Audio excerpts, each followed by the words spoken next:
Saudari-saudara yang terkasih, dalam perjumpaan yang lalu kita berbicara mengenai wahyu ilahi. Wahyu bukan ajaran yang diturunkan. Pertama-tama wahyu adalah Allah yang menyapa manusia sebagai sahabat. Maka pertanyaan yang muncul adalah, Allah yang menyapa manusia sebagai sahabat, itu Allah yang seperti apa? Itu yang akan menjadi pokok pembahasan kita kali ini. Kita semua tahu bahwa gambaran kita, faham kita tentang Allah, dan lebih-lebih pengalaman kita akan Allah, itu akan sangat menentukan cara berpikir kita. Akan sangat menentukan perilaku kita, pilihan-pilihan kita. Mungkin satu kisah ini dapat membantu, sudah sering saya ceritakan karena mudah dipahami, untuk menunjukkan bahwa faham tentang Allah itu pengaruhnya sangat besar di dalam perilaku dan pilihan-pilihan kita. Seorang anak berkata kepada ibunya, "Ibu minta permen." Tetapi ibunya tidak memberi permen kepada dia. Maka diam-diam dia mengambil permen yang disimpan oleh ibunya. Yakin bahwa ibunya tidak melihat. Ternyata ibunya melihat dia mengambil permen yang ia simpan. Lalu ibu itu memanggil anak ini dan berkata, "Dek, kamu tahu apa tidak, ketika kamu mengambil permen tanpa izin ibu, Allah melihat kamu. Allah melihat kamu." Si anak kecil itu dengan tulus mengatakan begini, menjawab, "Tahu ibu, saya tahu Allah melihat saya." Ibu itu bertanya lagi, "Lalu apa yang dikatakan Allah kepadamu?" "Oh, Allah mengatakan kepada saya, Ia menyuruh saya mengambil 2," katanya.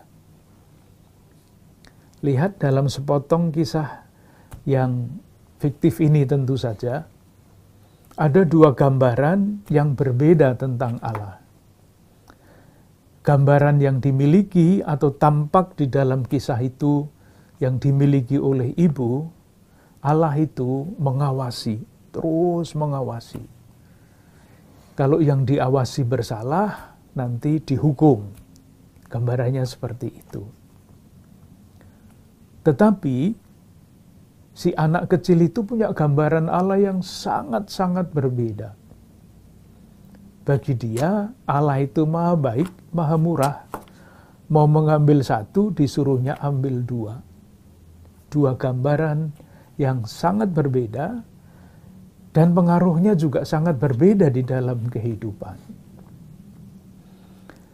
Nah, sejauh kita amati, pengalaman akan Allah seperti ini juga sangat ditentukan oleh pengalaman-pengalaman sehari-hari. Pengaruhnya ada. Misalnya,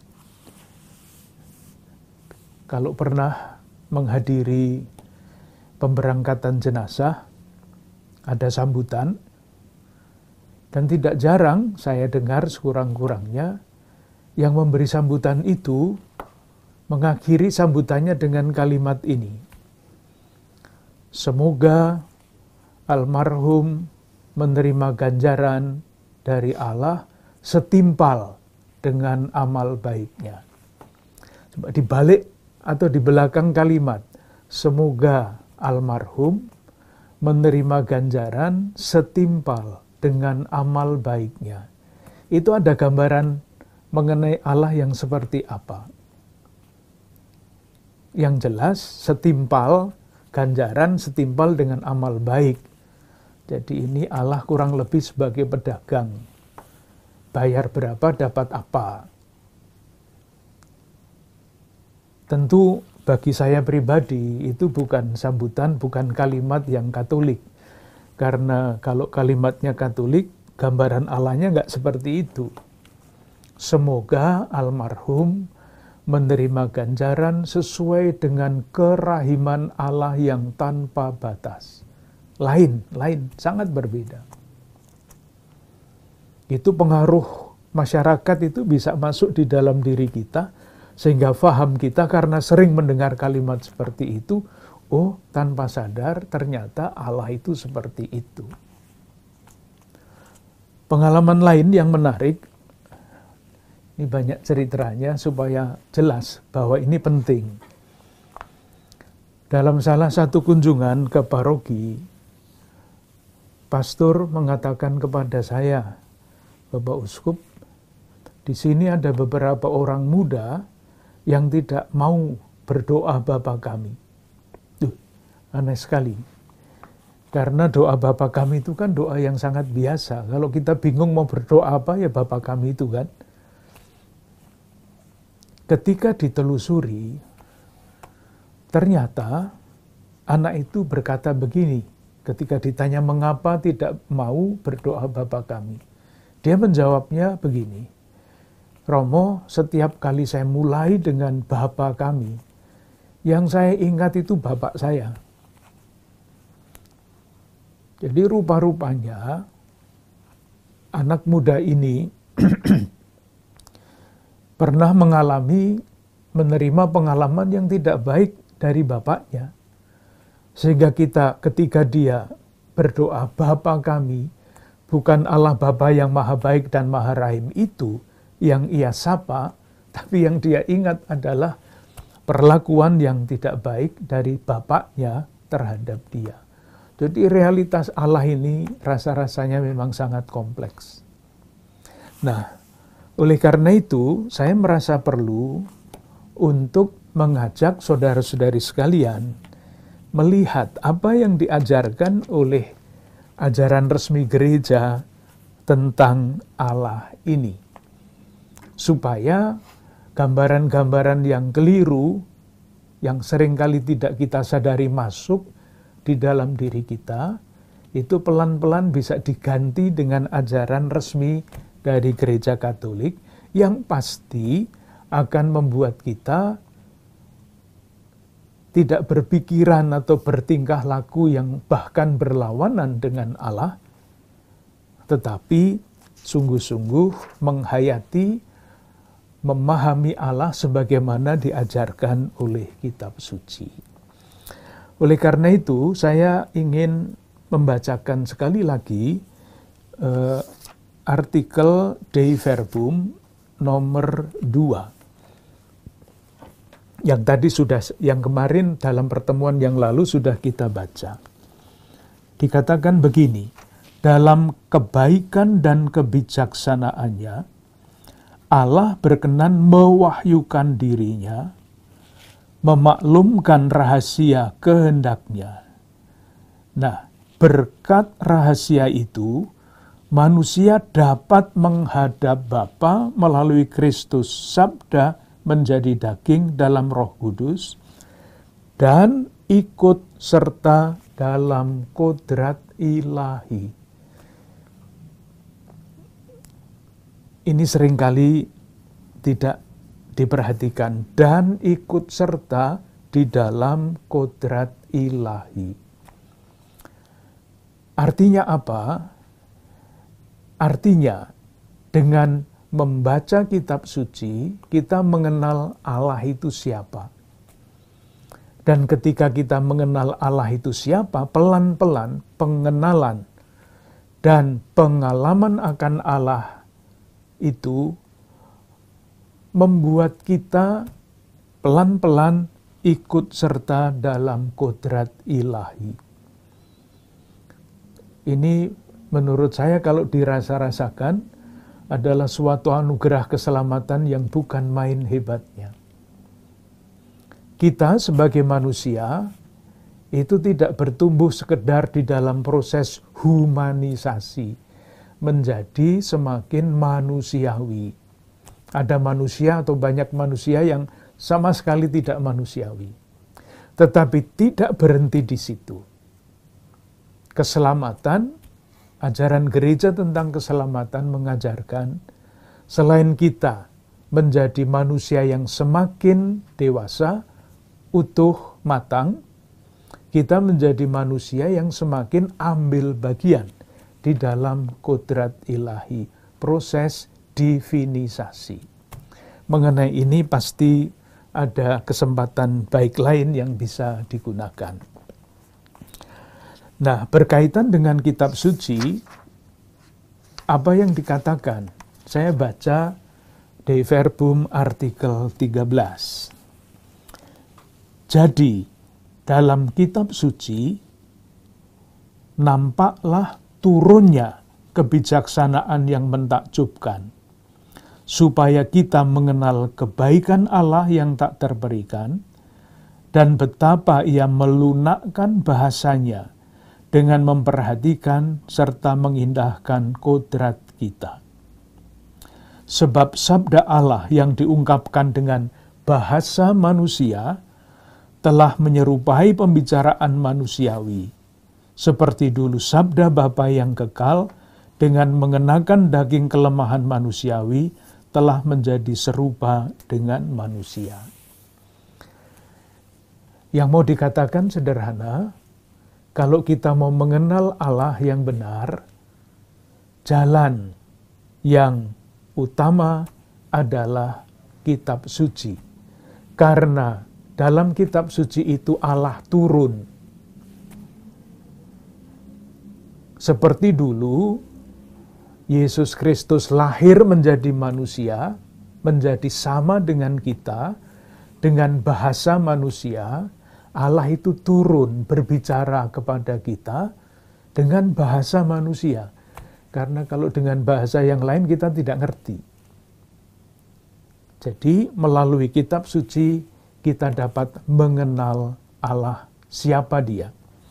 Nah, untuk itu saya ingin mengajak saudara-saudara sekalian untuk melihat beberapa teks kitab suci untuk mencoba mengenal siapakah Allah itu. Ada dua langkah yang ingin saya tawarkan. Yang pertama adalah lewat perjanjian lama, dan yang kedua nanti lewat perjanjian baru. Yang pertama, lewat perjanjian lama. Siapa Allah itu? Nanti kesimpulannya Allah adalah kasih. Allah adalah kasih yang kasih setianya tanpa batas. Itu kesimpulannya. Kita menggunakan kitab Kejadian bab 1 sampai 11. Tidak dibaca semua tentu saja. Saya tunjukkan saja beberapa ayat kuncinya untuk sekali lagi memahami sampai kepada kesimpulan bahwa Allah itu kasih setianya tanpa batas. Teks yang pertama, kita semua tahu kisah manusia yang jatuh ke dalam dosa. Kisah itu kita hafal sejak kecil. Pertanyaannya adalah, apakah Allah membiarkan manusia yang jatuh ke dalam dosa itu terus berkubang di dalam dosa? Jawabannya pasti tidak. Jawaban itu disimpulkan dari mana? Nah, saya kutip kitab Kejadian bab 3 ayat 15 yang di dalam buku-buku iman disebut Injil pertama, proto-evangelium. Belum ada Injil kitab suci, tetapi ini kabar gembira pertama. Bunyinya begini, Aku akan mengadakan permusuhan antara engkau dan perempuan ini, antara keturunanmu dan keturunannya. Keturunannya akan meremukkan kepalamu, dan engkau akan meremukkan tumitnya. Pernah melihat patung Bunda Maria yang menginjak ular? Itulah visualisasi dari ayat ini. Mengenai keturunan, jelas yang dimaksud dengan keturunan dalam garis pemahaman kita itu siapa? Keturunan itu adalah Yesus. Keturunannya akan meremukkan kepalamu, akan mengalahkan setan. Dan ular itu akan meremukkan tumitnya. Nah, itulah tumit Bunda Maria. Tapi diremukkan tidak apa-apa. Ora pasah bahasa Jawanya. Ini janji. Sesudah manusia jatuh ke dalam dosa, manusia diangkat, diberi janji. Itu teks yang pertama. Teks yang kedua, sesudah menerima janji itu, ternyata kejahatan manusia itu tidak berkurang. Mengambil bentuk yang lain, dosa manusia mengambil bentuk yang lain, itu jelas di dalam kisah mengenai Kain dan Abel. Kita juga tahu kisahnya. Kain membunuh adiknya Abel karena iri. Sesudah peristiwa pembunuhan itu, Kainnya ketakutan. Itu tampak pada bab 4 ayat 13. Kata Kain kepada Tuhan, hukumanku itu lebih besar daripada yang dapat kutanggung. Ketakutan karena dosanya. Dan ayat 14, engkau menghalau aku sekarang dari tanah ini, dan aku akan tersembunyi dari hadapanmu seorang pelarian dan pengembara di bumi, maka barang siapa yang akan bertemu dengan aku, tentulah akan membunuh aku. Kain ketakutan. Apakah Kain dibiarkan ketakutan? Tidak. Meskipun sudah berdosa, ketakutan, tapi diberi janji. Ayat 15, perlindungan.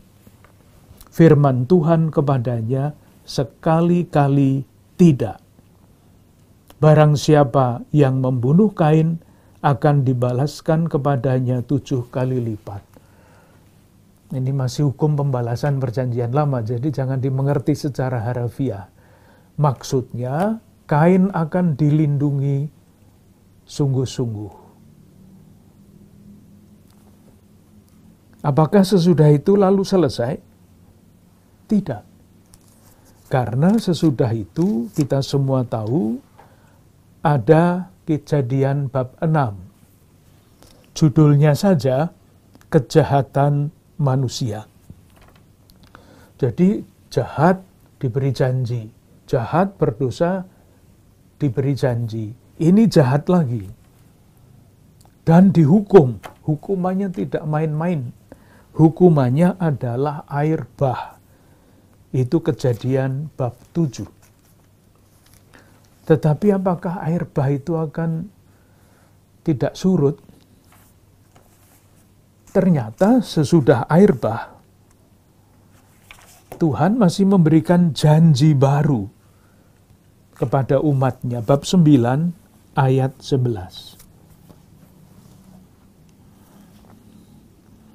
Maka kuadakan perjanjianku dengan kamu, dengan Nuh maksudnya, bahwa sejak ini tidak ada yang hidup yang akan dilenyapkan oleh air bah lagi.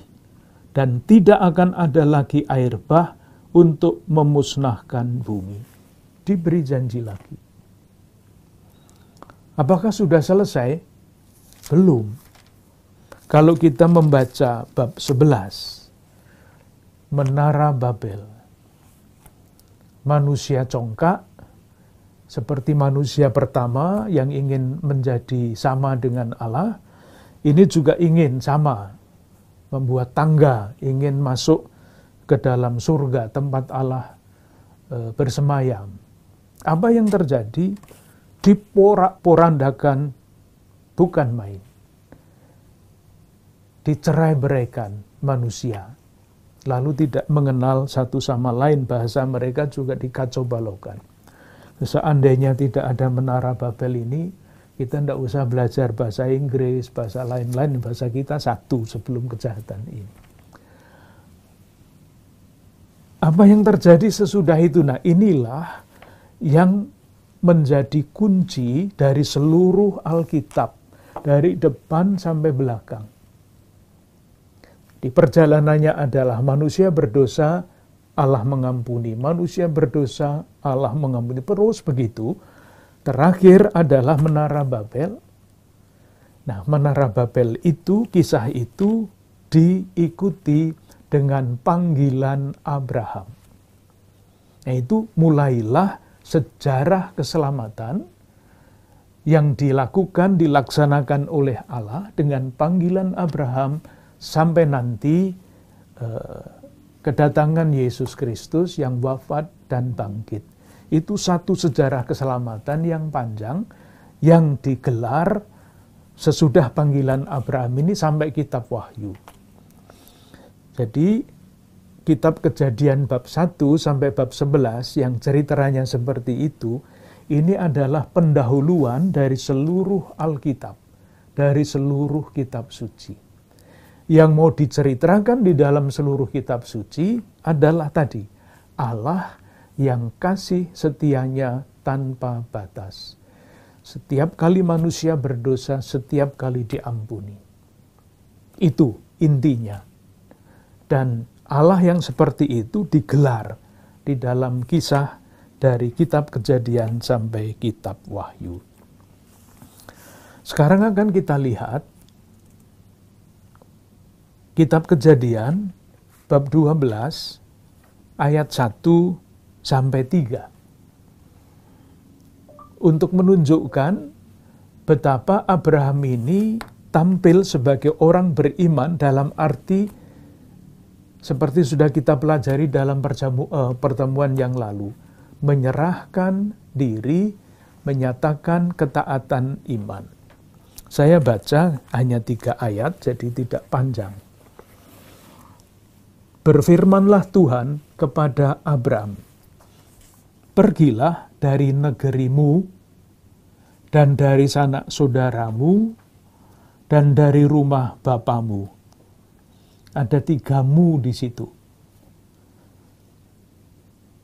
Ke negeri yang akan kutunjukkan kepadamu.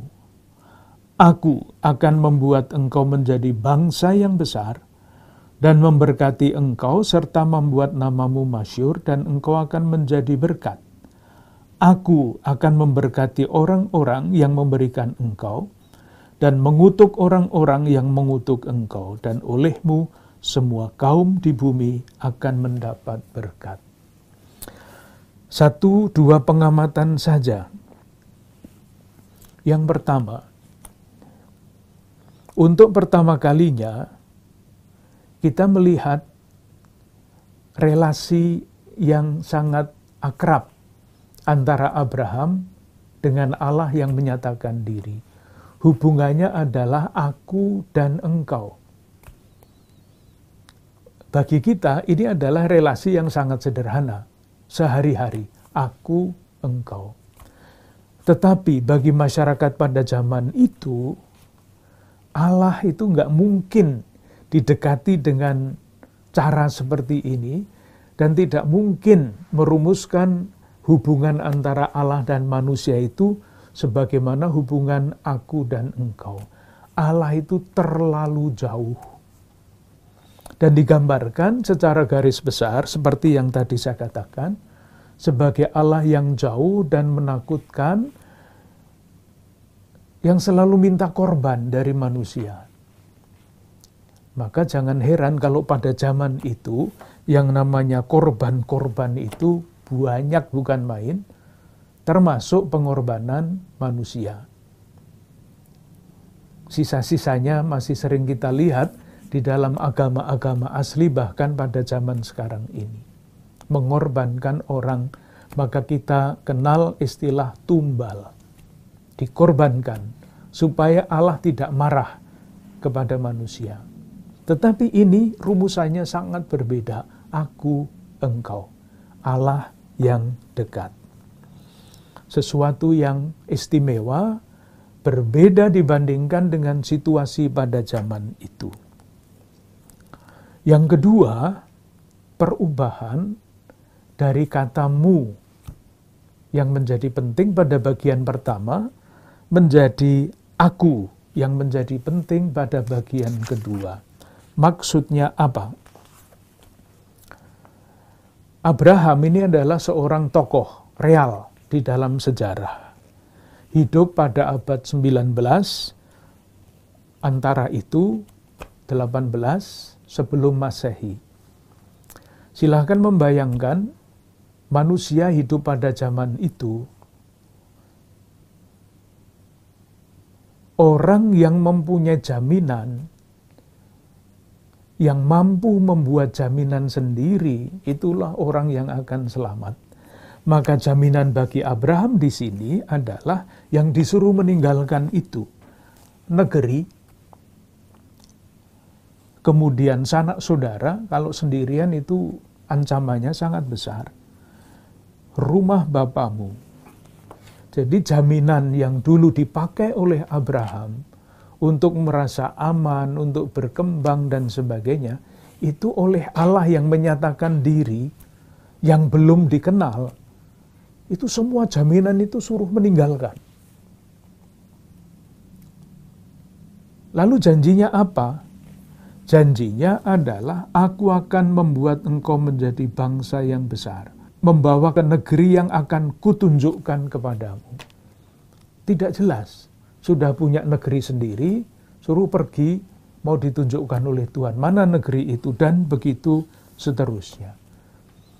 Intinya adalah panggilan terhadap Abraham ini menuntut ketaatan iman yang utuh. Tidak mengandalkan yang dulu dianggap sebagai andalan, melepaskan itu semua dan mengikuti Allah yang menawarkan jaminan yang baru. Ini Allah yang tadi kita sebut Allah yang kasih setianya tanpa batas. Inilah kemudian yang dirumuskan di dalam surat kepada orang Ibrani bab 11 ayat 8. Karena iman Abraham taat ketika ia dipanggil untuk berangkat ke negeri yang akan diterimanya menjadi milik, berangkat dengan tidak mengetahui tempat yang ia tujui. Karena iman ia diam di tanah yang dijanjikan itu, seolah-olah di suatu tanah asing, dan di situ ia tinggal di kemah dengan Iskak dan Yakub dan selanjutnya.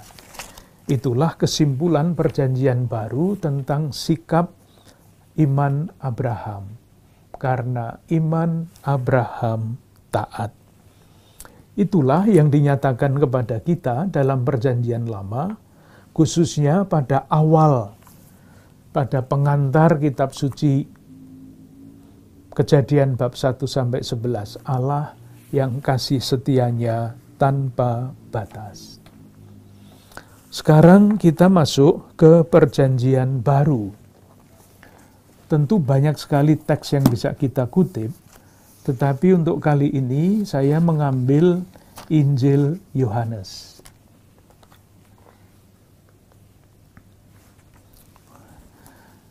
Kalau kita tanya kepada Yohanes, menurut Yohanes, Allah itu siapa?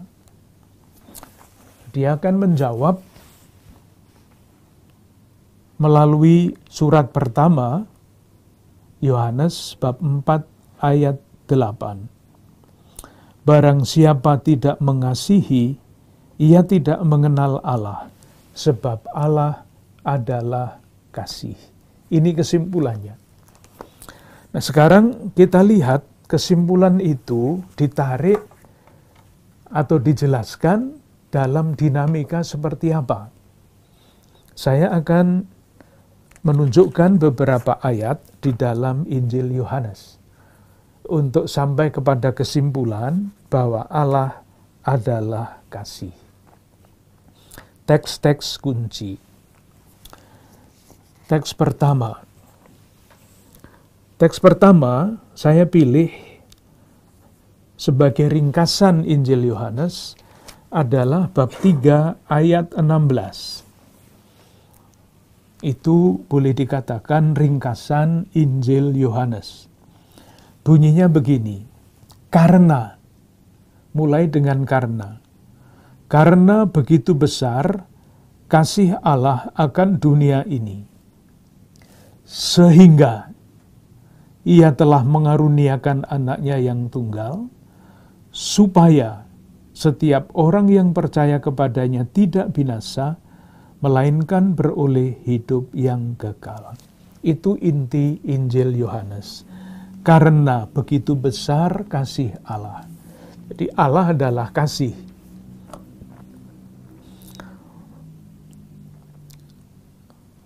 Lalu bagian yang kedua adalah Ia telah mengaruniakan anaknya. Jadi anaknya, Yesus Kristus itu adalah pewahyu Allah yang adalah kasih. Moga-moga tidak membingungkan.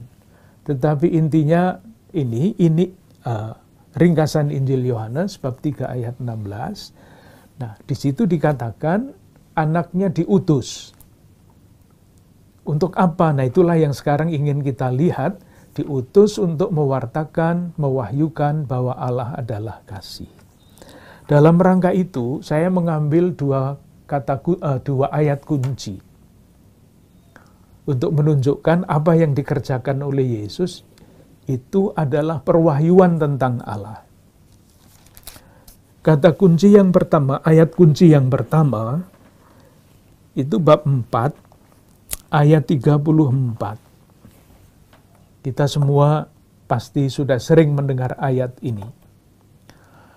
Kata Yesus kepada mereka, makananku ialah melakukan kehendak Dia yang mengutus aku dan menyelesaikan pekerjaannya. Ini makanan Yesus. Melakukan kehendak Dia yang mengutus aku dan menyelesaikan pekerjaannya. Pertanyaannya adalah kapan pekerjaan itu selesai? Itulah ayat kunci yang kedua. Ayat kunci yang kedua itu ada pada bab 19 ayat 30. Bab 19 Injil Yohanes ayat 30. Ketika Yesus wafat disalib. Kita semua tahu menurut keempat Injil ini, ketika disalib kata-kata Yesus itu berbeda-beda. Sekali lagi ini bukan informasi, tetapi relasi, kesaksian iman. Supaya tidak bingung nanti tanyanya mana yang benar ini, yang Yohanes atau yang Lukas atau yang Matius. Nanti mungkin pada waktunya akan kita bicarakan mengenai itu. Nah, ketika Yesus wafat disalib, menurut Injil Yohanes bab 19 ayat 30, yang ia ucapkan adalah ini, sesudah Yesus meminum anggur asam itu, berkatalah ia, sudah selesai. Jadi, pada bab 4 ayat 34, Yesus mengatakan melakukan pekerjaan Dia yang mengutus aku dan menyelesaikannya. Maka ketika Yesus disalib wafat, Dia tidak mengatakan yang lain, tetapi mengatakan sudah selesai. Jadi pekerjaan itu selesai ketika Yesus rela mati di kayu salib. Nah, antara dua batas itu, ayat kunci pertama dan ayat kunci kedua, itu ada dinamika. Ada dinamika. Ya seperti tadi ketika, seperti pertemuan yang lalu, ada batas awal, ada batas akhir, ada dinamika. Nah, dinamika itu bisa kita lihat di mana? Kita lihat di dalam ayat-ayat yang menggunakan kata pekerjaan. Karena pekerjaanku adalah melakukan kehendak Dia yang mengutus aku. bab 10 ayat 25. Yesus menjawab mereka, "Aku telah mengatakan kepada kamu, tetapi kamu tidak percaya. Pekerjaan-pekerjaan yang kulakukan dalam nama Bapa-Ku, itulah yang memberikan kesaksian tentang Aku." Pekerjaan-pekerjaan. Bab 14 ayat 10 sampai 12.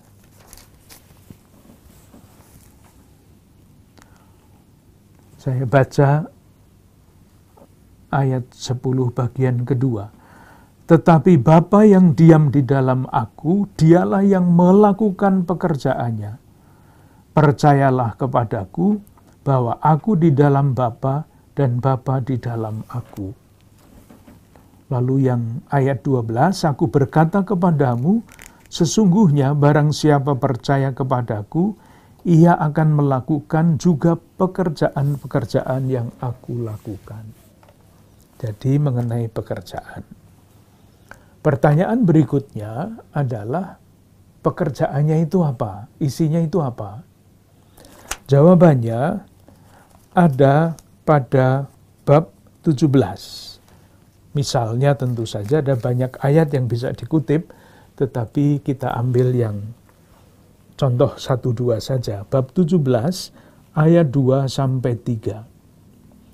"Sama seperti engkau telah memberikan kepadanya kuasa atas segala yang hidup, demikian pula ia akan memberikan hidup yang kekal kepada semua yang telah engkau berikan kepadanya."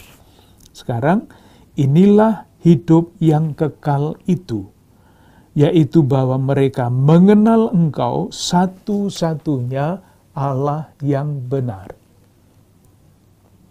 dan mengenal Yesus Kristus yang telah Engkau utus. Ini pekerjaannya. Pekerjaan yang harus dilakukan oleh Yesus adalah memperkenalkan Allah satu-satunya Allah yang benar. Allah yang benar itu yang seperti apa yang diwahyukan oleh Yesus? Ya tadi jawabannya 1 Yohanes bab 4 ayat 8, Allah adalah kasih. Inilah Allah yang benar, bukan yang lain-lain. Nah, kalau mau melihat itu, kesimpulan itu ditarik dari mana bahwa Yesus adalah pewahyu sang kasih, kita bisa baca bab 13 ayat 1. "Sementara itu, sebelum hari raya Paskah mulai, Yesus telah tahu bahwa saatnya sudah tiba untuk beralih dari dunia ini kepada Bapa." Nah sekarang, sama seperti ia senantiasa mengasihi murid-muridnya, demikianlah sekarang ia mengasihi mereka sampai pada kesudahannya. Itu bab 13 ayat 1. Kesudahannya di mana? Ya di salib itu. Di situ Allah tampil sebagai Allah sang kasih. Itu bab 15 ayat 13. Dikatakan begini, "Tidak ada kasih yang lebih besar daripada kasih seorang yang memberikan nyawanya untuk sahabat-sahabatnya." Dengan demikian, saudara-saudara sekalian, kita melihat bagaimana Yohanes, atau lewat Injil Yohanes, kita sampai kepada pengenalan Allah yang benar. Bukan macam-macam gelar, satu sangat jelas, yaitu bahwa Allah adalah kasih. Allah adalah kasih itu kesimpulannya dari mana? Dari Yesus, sang pewahyu Allah, yang mencurahkan cintanya, kasihnya sampai sehabis-habisnya, yang memberikan nyawanya bagi sahabat-sahabatnya. Itulah kasih yang paling jelas. Dan itu pula lah yang tampak di salib ketika Yesus tidak mempertahankan nyawanya untuk kepentingannya sendiri, tetapi mewahyukan Allah sang kasih. Itulah sebabnya Saudara-saudara sekalian, kalau kita membaca kisah sengsara Yohanes, kisah sengsara itu sebetulnya harus diberi judul lain, bukan kisah sengsara Yesus menurut Yohanes, tetapi kisah kasih Allah yang tanpa batas. Dan secara khusus selalu dibacakan pada hari Jumat Agung. Kalau hari Minggu Palma itu yang dibacakan ganti-ganti. Injil Matius, Markus, Lukas, ganti-ganti setiap tahun. Tetapi Jumat Agung selalu dibacakan kisah tanda petik sengsara Yohanes. Maka namanya agung karena itu adalah kisah kasih Allah yang tanpa batas. Allah Sang Kasih. Kembali lagi, pemahaman, pengenalan, dan apalagi pengalaman kita tentang Allah sangat menentukan pilihan-pilihan hidup kita. Itulah pula sebabnya Paus Benediktus ke-16 menulis pengajarannya yang pertama dengan judul Allah adalah Kasih. Itu tulisan pertama beliau sebagai paus. Bukan hanya pertama di dalam urutan waktu, tetapi rupa-rupanya beliau ingin mengatakan dalam masa pelayanan kepemimpinan saya bagi Gereja Katolik, usaha saya adalah mengajak umat Katolik khususnya mengalami dan mengenal Allah sebagai kasih. Menjadi sangat penting karena ketika beliau menulis ajaran itu, dunia kita sedang dilanda oleh permusuhan yang kejam. Atas nama Allah, orang bisa membenarkan tindakan dendam, pembunuhan, benci, dan sebagainya. Nah, di tengah-tengah dunia yang seperti itu, pengenalan dan pengalaman akan Allah sebagai kasih menjadi sangat penting. Terakhir, saya ingin menutup pertemuan ini dengan membuat suatu rangkuman.